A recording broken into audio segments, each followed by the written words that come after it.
Hey everyone, so today I am doing a video on spring cleaning 2019. I did a video like this, I want to say last year or the year before, and basically I am a huge fan of Marie Kondo. So I believe in putting things together. In my son's room I have all the stuffed animals. In the hallway I have a little bit of laundry and toys that need to leave our bedrooms. And in my daughter's room, I have all of the toys. We have a toy closet, but I've taken them all out, put them in the floor of her room because they need to get sorted and placed back into the toy closet. So although I've been doing this for a few years and decluttering, there's still a significant amount of toys, and we just need to go through it every year and just kind of take away until we get it under control. So obviously the clean laundry makes huge piles. I try to always put it away right when I do it, but lately things have been a little chaotic and it's time just to clean up and get it all together. So I'm going to start in my son's room. The first thing I need to tackle is the Lego table. Now my son always has that Lego table in his bedroom. I don't want to take it away, but it needs to go out of view so that he's not playing with them. I think he's gotten a little bored, he needs a little change, and I'm just going to place him in the closet, tuck it away. We just need to kind of, change things up in his room. Now, I'm a huge believer of not having toys in the bedroom because it causes problems in the morning and at night, but I don't know where else to put those Legos, to be honest, and I don't want to put them in the playroom because of the baby.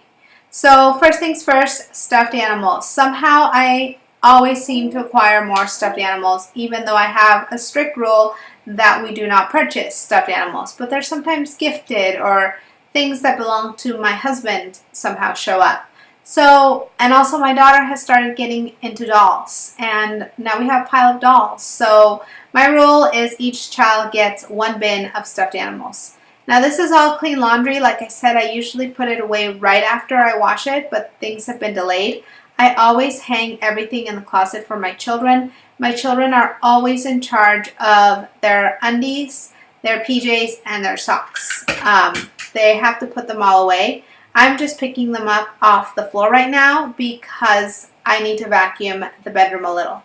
And of course, with a third child and a baby, things get a little harder and more time consuming, but it's worth it in the end if we can get everything under control and organized. So I am vacuuming his room. One thing, if you are doing this, to please clear the floors. My vacuum almost ate up Ariel while I was vacuuming. So definitely move as much as you can. So I feel his room is ready to be sorted. We're going to go through all those stuffed animals, just keep what we love and get rid of the rest. He was going to put away his clean laundry, and now I'm ready to go into the hallway. Now this is my daughter's playhouse. She used to have it in her room, but lately she's been a little more mischievous. She's been hiding things in there. I don't know how she gets a hold sometimes of candy, and I find candy wrappers, and it's just naughty things that she does sometimes. So the house is leaving for right now, going into the garage.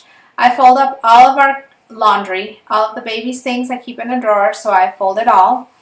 And basically it just really helps clean up if you do the laundry and don't keep it in piles and you put it away. So I'm ready to tackle all of their toys. Now my kids, I feel, don't have a lot of toys compared to other kids, but they do have toys. So I am separating everything just kind of by item.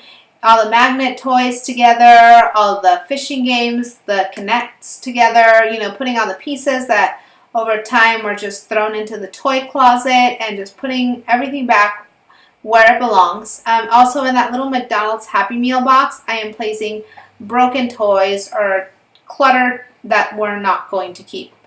And on the bed, I am placing all of my kids' kits. Now, they somehow have accumulated a whole bunch of science kits and slime kits, and we don't always finish them, so we just keep on storing these kits. So I'm going to take them down to the playroom and actually have them do all of the experiments, do all of the things, so we're not storing them in the toy closet. And these are our three main bins. Now I admit I love Disney toys, and I keep on purchasing them for my daughter, and they add up because there are a lot of little tiny pieces. So we have one bin for those, which I always like to sort through. Anything that has been broken or lost gets put away. Gets thrown away, and everything else that's Disney gets put back into that one bin. Sometimes beads and other bracelets and other items somehow get thrown in there, and I just needed to sort through them. So this is what it looks like once I've separated all the toys. The kids are going to go through them. If there's anything broken or that they no longer love, it's going to leave the house. But everything else will probably get placed back into the closet. So this is our linen closet, which was turned into a toy closet. And the toy closet is kind of small, but it kind of fits everything somehow. And as we declutter and we use up kits, we always find room for new toys for Christmas and birthdays. So I am placing the things that they don't use as often or more delicate toys up at the top, and definitely I have a little sewing box where I keep sort of all the choking hazard toys, the bingo balls and things like that, and I like to place it up high so the kids don't get a hold of it and they don't play with them without parental supervision. So all the toys go in, and like I said, my kids don't have a lot of toys, I think, compared to other kids, but we are definitely filling up this linen closet with toys. One thing that we were having a problem with is that at night when they would go to sleep and in the mornings when they're supposed to get ready, they would be playing with the toys in their room rather than going to sleep or getting ready in the mornings, which is why I decided to use this linen closet as our official toy closet. So here it is, final. All the toys stuffed in there. Everything has gone back to their places, and the bedrooms are clean. The process took about 2 days, but it is worth it to have a clutter-free house.